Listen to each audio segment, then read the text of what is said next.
5 common ways to trigger an IRS audit. And contrary to popular belief, IRS audits don't really happen at random. An IRS audit may be selected at random, but they are usually triggered by a red flag.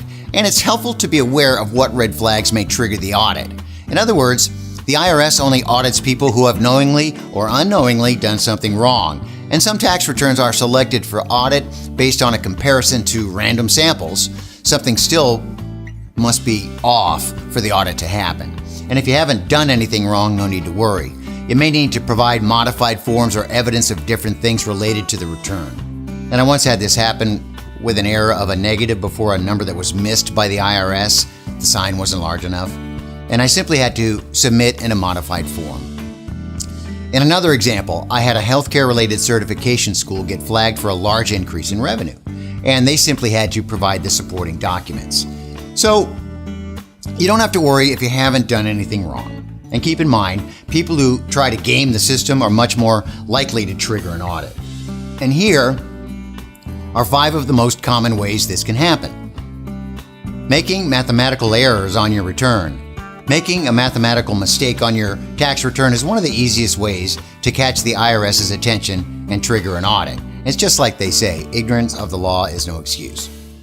And the same holds true when you miscalculate figures on your federal tax return. Simply saying, "Oh, I made a mistake," won't clear you with the IRS when you've made a mathematical mistake. They don't differentiate between honest mistakes and intentional deception, so it's incumbent on you to always be careful. And here's the bottom line. Just don't make any mistakes, and if you do, correct them immediately. Just a tip or two, check your work multiple times to make sure you didn't input the wrong number somewhere. A failure to do this can result in onerous fines and a great deal of hassle. And if you're not confident in your math abilities, bring in a professional to prepare your taxes for you.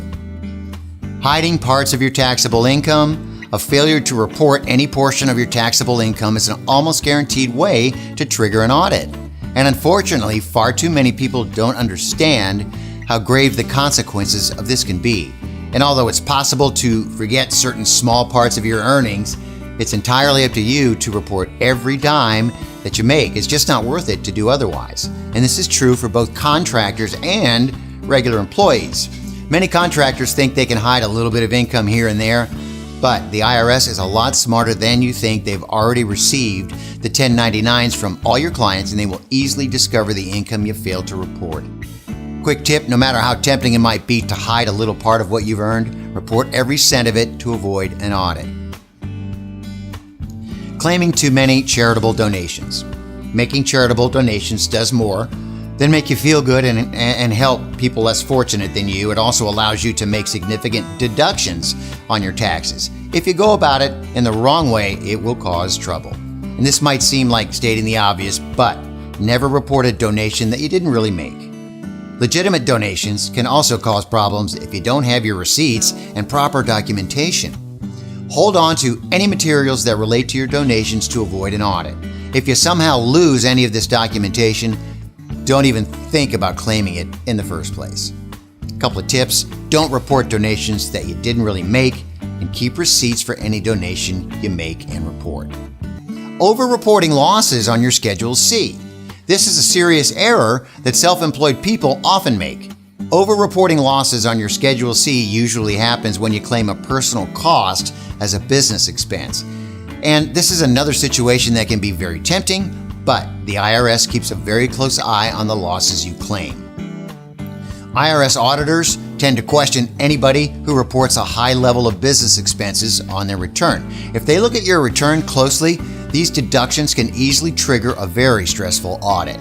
Again, the IRS knows what it's doing, and they will always wonder how you can stay in business if you incur too many expenses.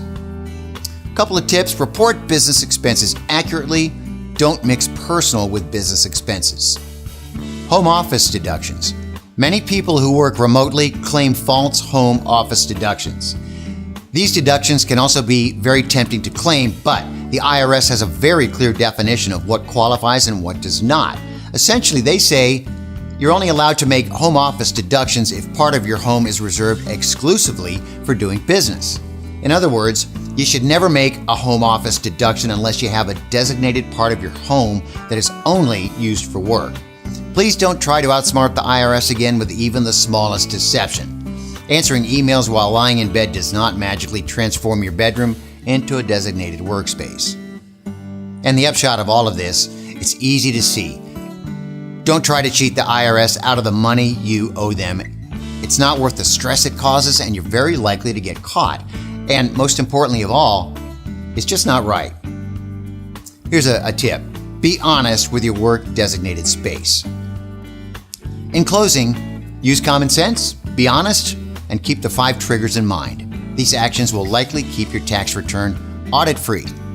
This information has been brought to you by the UCPAA.